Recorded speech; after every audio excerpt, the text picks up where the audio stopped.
I was perusing Scryfall the other day when I ran into Jade Avenger, a card that I really love due to how fantastical and fun it is. Then I thought, what if I made a frog Pauper deck?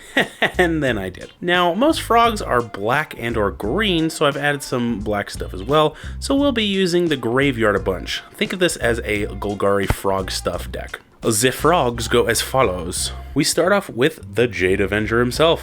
With 4 copies of this guy, we'll be swinging in with a 2/2. Unless it's blocked, then it's a 4/4. Haha, how cool. It's also a 4/4 when it blocks, so it's a really good defender right off the bat. Unwilling Ingredient is a fun one I've always liked as well. A 1/1 with Menace that exiles from the graveyard to draw us a card. There are 4 copies of this guy. Anurid Bark Ripper. Yes, all Anurids have been routed to be frogs. This one has Threshold, making it a 4/4 once we have the threshold amount. So filling up the grave is very important. 3 of these in the deck. Spore Frog. Of course we have to have a couple of Spore Frogs in a friggin' frog deck. Used for combat or no more combat if you need. Because sometimes people are trying to turn the frogs gay, so...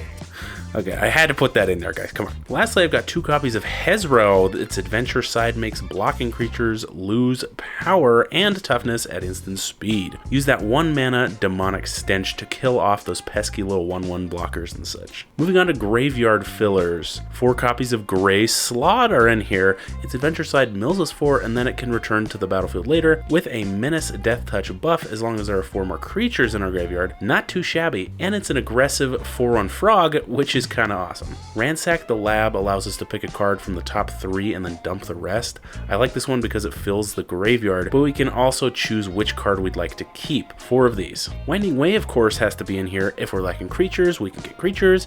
If we're lacking lands, we can get lands. It can help fill the graveyard and help fix whatever might need be in the future or whatever.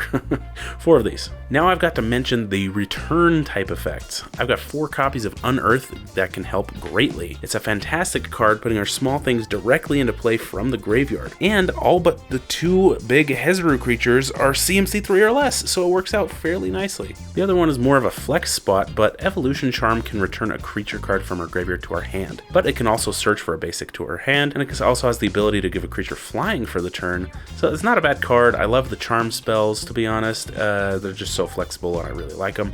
3 of these in the deck. The last cards in the main deck are 2 copies of Tamio's Safekeeping. This card is amazing. There's a reason it's $2 versus the other 30-cent cards in the deck. You can give any permanent hexproof and indestructible until the end of turn, and it gains us 2 life. Just a bit of protection is always useful. And speaking of protection, let's move to the sideboard, where there are 2 more copies of Tamio's Safekeeping. Also 3 copies of Gaia's Gift, which is similar to Safekeeping, but it also puts a +1/+1 counter on the creature you target. 2 more copies of Spore Frog are in here, just in case. 2 Not to the Bones if we're up against a red deck or something, I guess. I've also added some flying protection in the form of Croconura, a 1/3 crocodile frog with reach and evolve. 4 of these just in case you're against a flying deck. And lastly, 2 copies of Excavating Anurid, yes, another frog. This one can help late game as a potential 5/5 with Vigilance. They can also draw us a card if you'd like to sack a land to it. Here's the full deck here and in the description below. This is a fun one to brainstorm. I hope you like it. It only costs you $30.01. Let me know what I got right and what I got wrong, because this is definitely a first draft of the deck, so it really needs all the help it can get. Thank you so much for watching. Thank you to my patrons, and make sure you like, subscribe, and ring that bell so you don't miss your weekly dose of magic.